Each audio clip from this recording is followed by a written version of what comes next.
My name is Dr. Cordelia Thorne, and I've been cutting open dead bodies for 15 years. The county morgue pays well enough, but the real money comes from private contracts.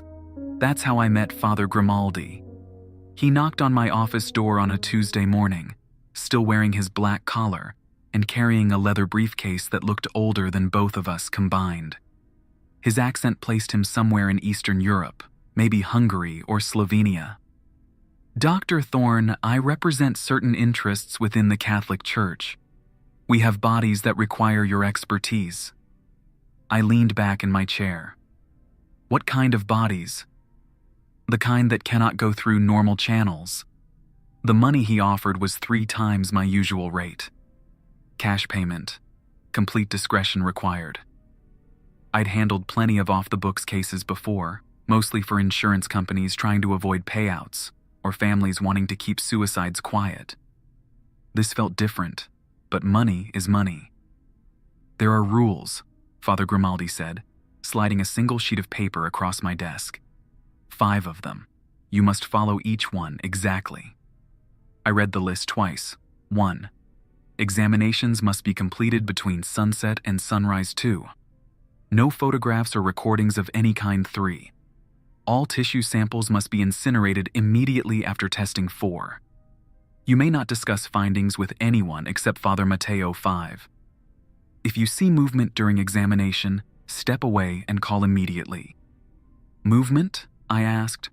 Sometimes the deceased exhibit delayed reactions, muscle spasms, gas release, normal decomposition processes that might startle someone unprepared. I'd seen plenty of corpses twitch and shift. Gas buildup could make a body sit up hours after death. I think I can handle it. The first body arrived that Thursday night. The delivery team wore no uniforms and drove an unmarked refrigerated truck. They wheeled in a black body bag and left without saying a word. Inside was Hieronymus Blackwood, age 28, according to the paperwork. Cause of death was listed simply as cardiac arrest. He looked normal enough at first glance. Dark hair, average build, no obvious trauma. But when I rolled him over to check for rigor mortis, I found the first oddity. His spine curved in a perfect S shape, as if someone had carefully bent it while the bones were still soft. Not broken, not damaged, just curved like a snake. The vertebrae had somehow maintained their connections despite the radical repositioning. I'd never seen anything like it in medical school or practice. I took measurements and made notes. The curvature didn't appear painful or forced. His face showed no signs of distress. Whatever had happened to Hieronymus Blackwood had occurred after death. Or perhaps he'd lived with this condition his entire life. The internal examination revealed more puzzles. His heart was twice the normal size, but not from disease. The muscle tissue was dense and fibrous, almost like leather. When I sectioned it, the chambers were filled with a thick, amber-colored fluid instead of blood. The fluid had a sweet smell, like honey mixed with copper pennies. His lungs contained no air. Instead, they were packed solid with what looked like flower petals. Tiny white petals, perfectly preserved, filling every alveolar space. I'd never seen anything like it. Drowning victims sometimes had foam or water in their lungs, but never organic matter like this. I collected samples of the amber fluid and the petals, planning to run tests in the morning before incineration as required. The examination took 4 hours. Hieronymus Blackwood had died of cardiac arrest, but his body told a story I couldn't understand. I called Father Grimaldi at dawn to report my findings. Interesting, he said when I finished describing the curved spine and flower-filled lungs. We will send another soon. Father, what exactly am I looking at here? This isn't normal decomposition. Dr. Thorne, some questions are better left unasked. Your job is to document, not to understand. The second body arrived 3 days later. Prudence Ashworth, female, age 34. Cause of death listed as respiratory failure. She had died with her eyes open, staring at something above her head. Her pupils were completely white, as if the color had drained out like water from a broken glass. But that wasn't the strangest part. Prudence Ashworth's skin felt like fabric, not rough or synthetic, but soft cotton that had been stretched over her bones and muscle. When I pressed down, it gave way like cloth, then snapped back into place. Her fingerprints weren't ridges and whorls, but tiny stitched patterns, as if someone had embroidered them onto her fingertips. I opened her chest cavity and found her ribs were hollow, like bird bones, but filled with silk thread in every color imaginable. Red, blue, yellow, green, purple strands wound through the bone marrow spaces. When I pulled on one strand, it unraveled from her entire ribcage, like pulling a loose thread from a sweater. Her stomach contained 7 brass buttons of different sizes. Her liver was shaped like a perfect triangle. Her intestines were tied in neat bows every few inches, as if someone had taken care to present them nicely. I documented everything and called Father Grimaldi again. "The silk thread," he asked. "What colors did you see?" "All of them. Red, blue, yellow, green, purple. Maybe others." "Good. That matches our records." "Records? How many of these cases do you have?" "Dr. Thorne, you're being paid very well to ask very few questions." The third body arrived a week later during a thunderstorm. Barnabas Crowley, male, age 41. Cause of death, exsanguination. But when I unzipped the body bag, there was no blood anywhere. His skin was paper white, but not from blood loss. His veins showed clearly through the pale surface, and they were filled with what looked like black ink. I made the first incision, expecting to find empty vessels and organs starved of blood. Instead, Barnabas Crowley's entire circulatory system had been replaced with a network of glass tubes. Thin, delicate glass that somehow hadn't broken during transport. The tubes were filled with that same black ink I'd seen through his skin. His heart was made of the same glass, hollow and transparent. I could see through his entire cardiovascular system like looking at a medical model, but it wasn't a model. The glass was grown into his tissue, fused with his flesh at every connection point. When I tried to remove a section of glass vein for testing, it crumbled in my hands like sugar. The black ink ran out onto my examination table and began moving on its own, flowing uphill toward the body's head. I watched it pool around his temples before soaking back into his skin through the pores. That was when I remembered rule number 5. I stepped away from the table and grabbed my phone to call Father Grimaldi. As I dialed, I kept watching the body. The black ink was spreading under his skin now, creating patterns like tree branches or river deltas. It reached his closed eyelids and seeped underneath. His eyes opened. They were solid black, no white visible anywhere. He turned his head toward me and opened his mouth. Instead of teeth, I saw tiny glass shards where his molars should have been. He tried to speak, but only a gurgling sound came out as more black ink poured from his throat. "Father Grimaldi," I said when he answered on the first ring. "We have movement. Step outside the examination room, lock the door. I'll be there in 20 minutes. I did exactly as he said. From the hallway, I could hear scraping sounds from inside the room like fingernails dragging across metal. Then silence. Father Grimaldi arrived with 2 other men I'd never seen before. They wore black suits and carried a large metal container between them. I waited in my office while they dealt with whatever was happening in the examination room. An hour later, Father Grimaldi knocked on my door. "Barnabas Crowley has been handled," he said. "Your payment will be doubled for this case." What the hell was that thing? That thing was a man who made certain choices in life. The church has been tracking these individuals for decades. When they die, we ensure proper disposal. Disposal? I thought I was conducting autopsies. You are. Your reports help us understand the extent of their modifications. Some of these people sought out ways to change themselves. Others had changes forced upon them. We need to know which category each case falls into. Changes? You mean like the curved spine and flower petals? Father Grimaldi sat down across from my desk and opened his ancient briefcase. He pulled out a thick folder filled with photographs and documents. Dr. Thorne, there are groups of people who believe the human body is merely a rough draft. They experiment with ways to improve it, to make it more beautiful, more functional, more suited to their desires. Most die in the process. The survivors become something else entirely. He showed me a photograph of a woman whose arms had been replaced with bird wings. Real wings, not surgical attachments, but somehow grown from her shoulders. Another photo showed a man whose legs were transparent, revealing the bones and muscles underneath like an anatomy textbook. The church has been documenting these cases for over 200 years. We have an entire archive in Rome dedicated to studying what happens when people attempt to transcend their physical limitations. And you bring them to me because you're very good at your job and you don't ask too many questions. Until tonight. I looked through more photographs.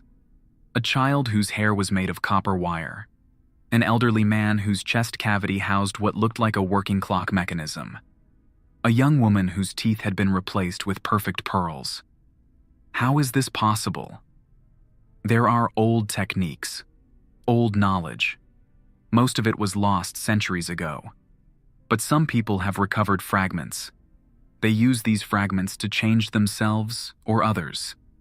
The results are rarely what they expected. Father Grimaldi closed the folder and put it back in his briefcase. We have 2 more bodies coming this week. After that, we'll take a break for a month or 2. These cases tend to cluster together. One person discovers something, teaches it to others, and then we have a series of failed experiments all at once. What happens to the ones who succeed? That, Dr. Thorne, is not your concern. I went home that night and couldn't sleep. I kept thinking about Barnabas Crowley's glass veins and black ink blood. I wondered what he'd been trying to become, and whether he'd gotten what he wanted. The 4th body arrived 2 days later. Octavia Nightingale, female, age 19. Cause of death: trauma to the brain. But when I examined her skull, I found no fractures or signs of impact. Her brain, however, was completely gone. In place of brain tissue, Octavia Nightingale's skull was filled with hundreds of tiny music boxes. Each one was the size of a marble, made of silver and gold, with microscopic gears and springs. When I lifted her head, I could hear them playing different melodies, all at the same time. The music was beautiful but overwhelming. Dozens of different songs layered over each other, creating harmony one moment and discord the next. I found myself leaning closer to listen, trying to pick out individual melodies from the chorus. That's when I noticed her fingers were moving, not twitching or spasming like normal post-mortem muscle contractions. Her fingers were moving in deliberate patterns, as if she were conducting an invisible orchestra. The music from her skull grew louder and more organized, as if responding to her gestures. I remembered rule number 5 and stepped back from the table. But I didn't call Father Grimaldi right away. The music was hypnotic, and I wanted to understand what I was hearing. Octavia's hands moved faster, and the music boxes in her head played in perfect synchronization. It sounded like a symphony orchestra performing a piece I'd never heard before. The melody was sad and beautiful, telling the story of someone who had wanted something so badly they'd given up everything else to get it. I realized the music was telling me Octavia's story. She'd wanted to be a composer, to create music that would outlive her body. Someone had offered her a way to become music itself, to have symphonies playing in her head for eternity. She'd accepted, not understanding that eternity might be longer than she'd wanted. Her eyes opened, but they were filled with the same silver and gold as the music boxes. She looked at me and smiled, still conducting her internal orchestra. She tried to speak, but only musical notes came out, as if her voice had been tuned to match the melodies in her skull. I finally called Father Grimaldi. "The music," he said when I described what I was seeing. "Can you record it? Rule number 2 says no recordings. This is an exception. Use your phone. We need to document this particular manifestation. I recorded 3 minutes of Octavia's symphony before the music began to slow down. Her conducting became sluggish, and the individual music boxes started playing at different tempos again. She closed her eyes and became still. When Father Grimaldi arrived, he brought different men with him. These wore white coats and carried cases full of delicate instruments. They spent an hour carefully removing each music box from Octavia's skull, cataloging them by size and melody. "This is remarkable," Father Grimaldi said as he watched them work. "She managed to retain consciousness after the transformation. Most don't." "How long was she like this?" "According to our records, about 6 months. Her family thought she'd run away. They had no idea she was performing concerts inside her own head." "What killed her?" "The music boxes eventually wind down. Without the constant stimulation, the brainstem stops functioning. It's actually quite peaceful." The 5th and final body of this series arrived on a Sunday night. Lazarus Pemberton, male, age 57. Cause of death: failure to adapt. I'd never seen that listed as a cause of death before, but when I opened the body bag, I understood what it meant. Lazarus Pemberton had been turned inside out. Not surgically, not violently, but completely and perfectly inverted. His skin was on the inside, his organs on the outside, but everything was still connected and functional. His heart sat on his chest like a red crown, still attached to arteries and veins that ran along the outside of his rib cage. His lungs flanked his shoulders like epaulets, rising and falling slightly as trapped gases escaped. His face was the most disturbing part. His features were arranged normally, but the skin was on the wrong side.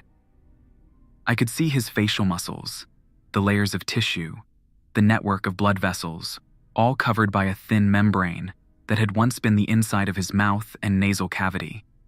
But he was perfectly preserved. No decay, no damage, just a complete reversal of inside and outside that shouldn't have been survivable but somehow was. I spent 6 hours examining Lazarus Pemberton, documenting every detail of his impossible anatomy. His digestive system ran along the outside of his abdomen like decorative rope. His nervous system was a beautiful tree of white branches spreading across his back. Even his bones were on the outside, forming an external skeleton that somehow still provided structure and support. According to my examination, he should have died instantly from exposure and infection. Instead, he'd lived for weeks or possibly months in this condition, before his body finally gave up trying to adapt to its new configuration. When I called Father Grimaldi to report my findings, he sounded excited for the first time since we'd started working together.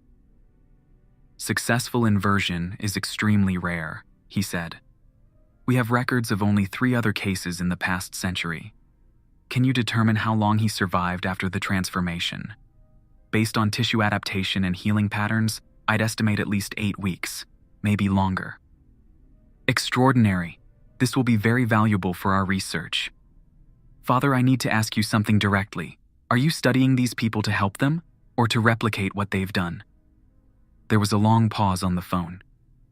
"Dr. Thorne, your contract is complete. We'll contact you if we need your services again." He hung up before I could ask any more questions. 3 months passed before Father Grimaldi contacted me again. I'd almost convinced myself that the whole experience had been some kind of elaborate practical joke, despite the very real money sitting in my bank account. Then he called on a Wednesday morning. "Dr. Thorne, we have a situation that requires your immediate attention. Can you meet me at the old Mercy General Hospital on 5th Street? That place has been abandoned for years." "Yes, which makes it perfect for our needs. How quickly can you get there?" Mercy General had been shut down in 2018 after a malpractice scandal. The building sat empty, windows boarded up, weeds growing through cracks in the parking lot. I found Father Grimaldi waiting by a side entrance flanked by 6 men in dark suits. "What's going on?" I asked. We've discovered something that requires immediate investigation. A basement laboratory that we believe was being used for transformation experiments. There are 12 bodies down there, all in various stages of modification. He led me through dusty hallways lined with abandoned medical equipment.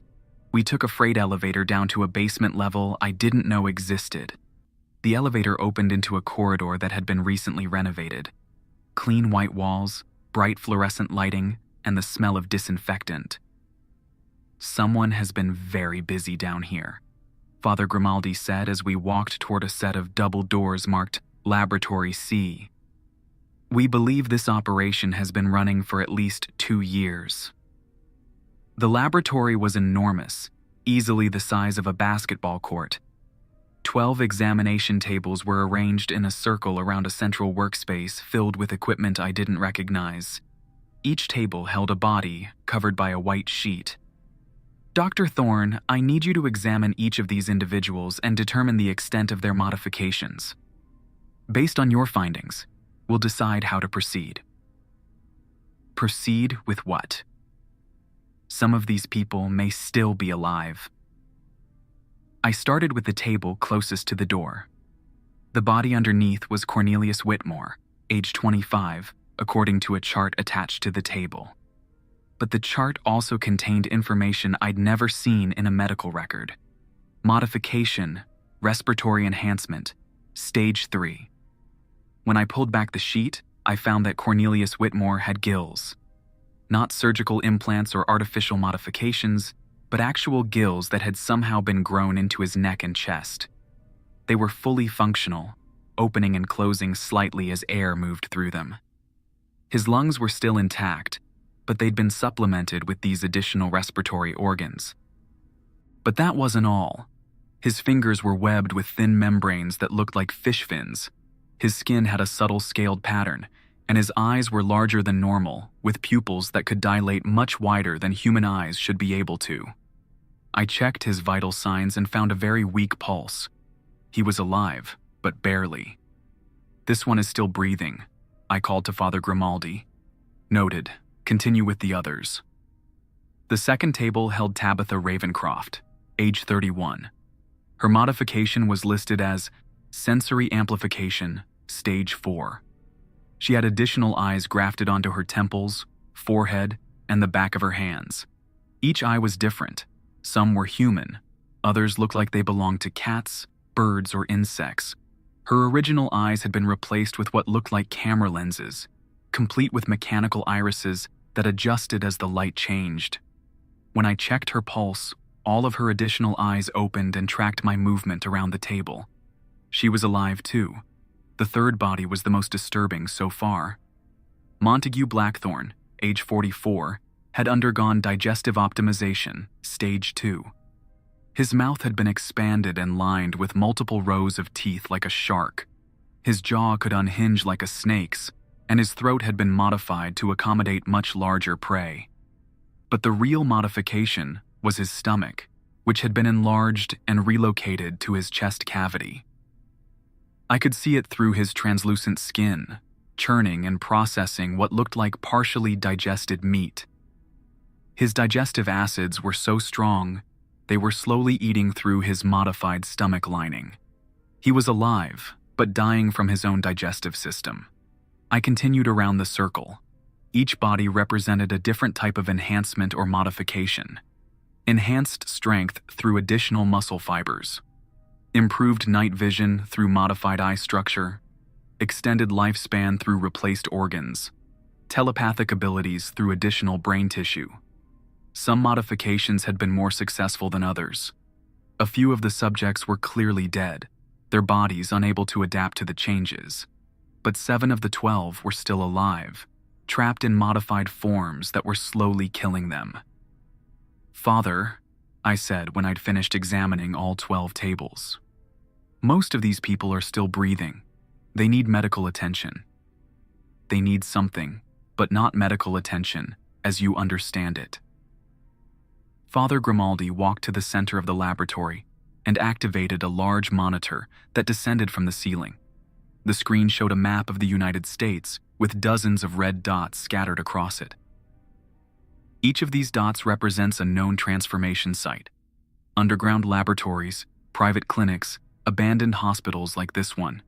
We estimate there are over 300 active modification programs currently operating in North America alone. Programs? Dr. Thorne, what you've been examining for the past few months are the failures. The people who attempted modifications and died in the process. But for every failure, there are 2 or 3 successes.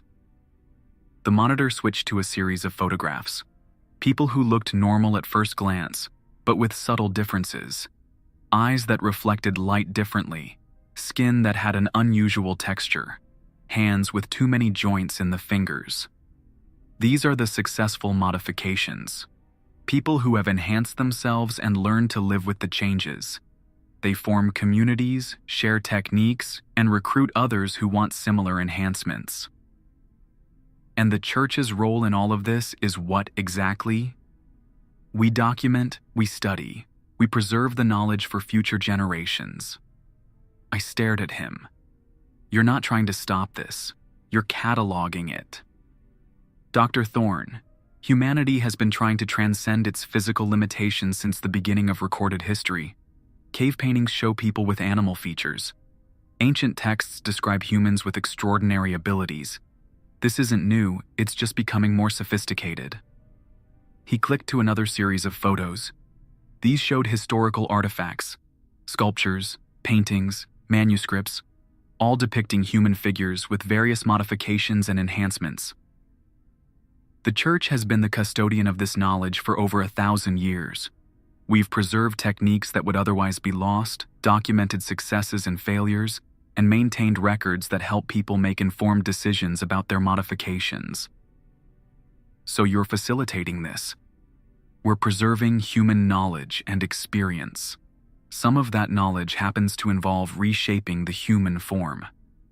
I looked around the laboratory again. The 7 living subjects were all showing signs of distress. Their modifications were rejecting, or their bodies were failing to adapt, or both. What happens to these people?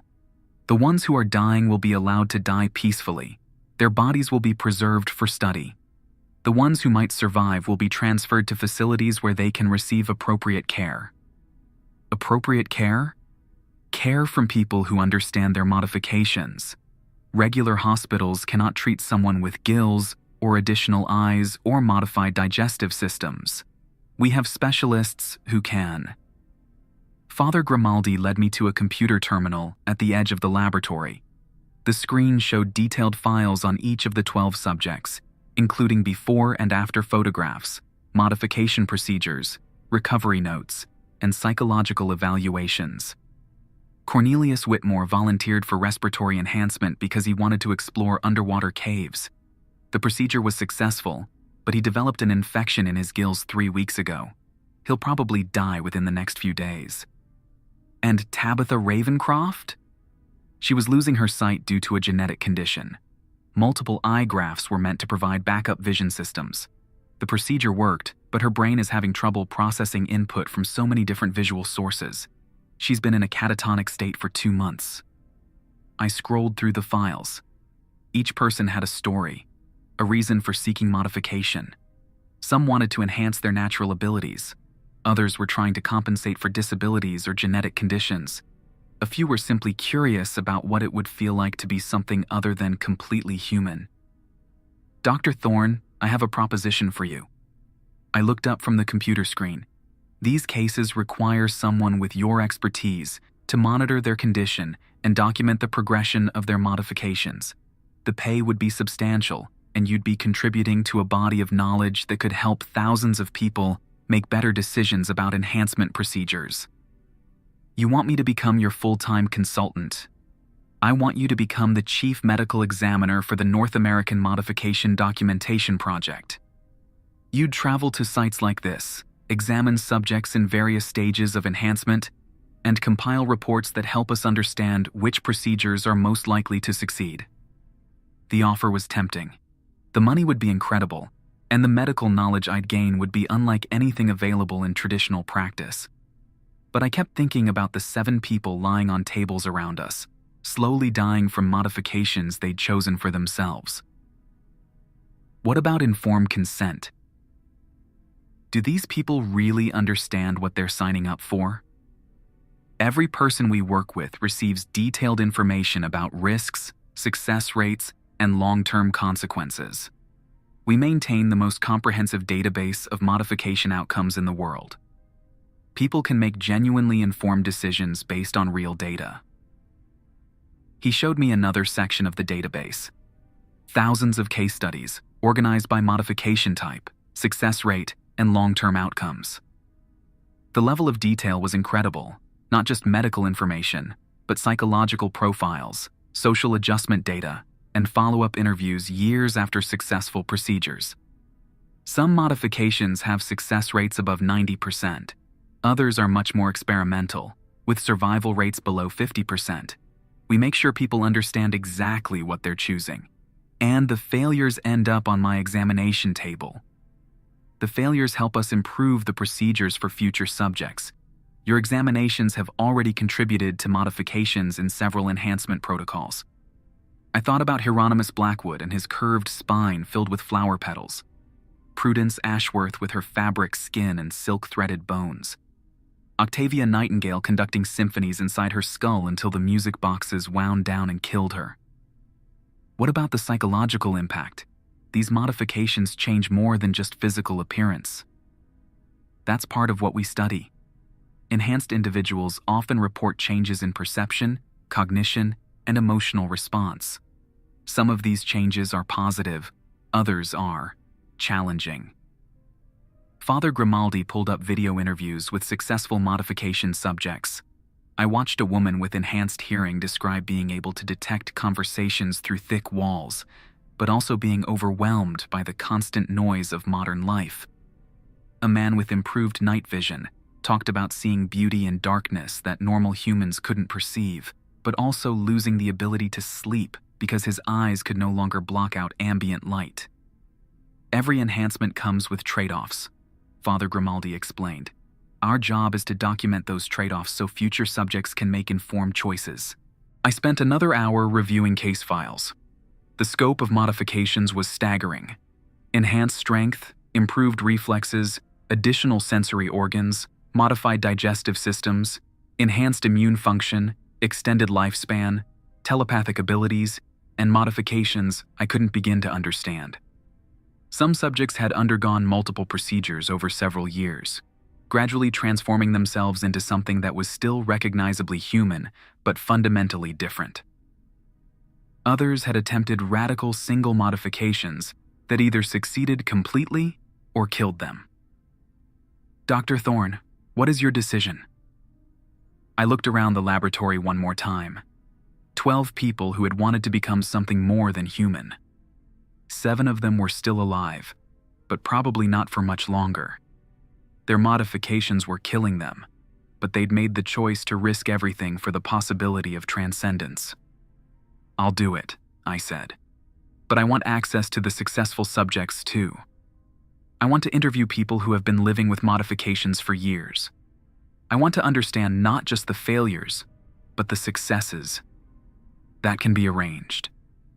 And I want to visit other sites. I want to see the procedures being performed, not just the aftermath. Also possible. One more condition.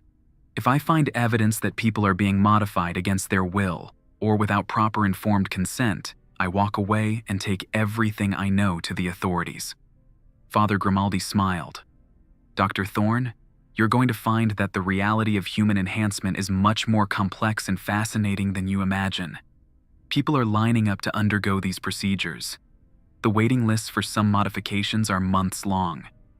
He handed me a thick folder containing travel schedules, site locations, and contact information for dozens of modification facilities across the country. Your first assignment is in Colorado, an underground facility that specializes in sensory enhancement. They've developed procedures that can give people the ability to see magnetic fields, hear ultrasonic frequencies, and detect electrical activity in living organisms. When do I leave? Tomorrow morning. Pack for a week-long stay. You'll be documenting the entire process from initial consultation through post-modification recovery.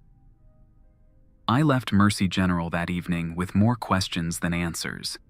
I'd committed to becoming the chief medical examiner for what was essentially a shadow medical system, dedicated to human enhancement and modification.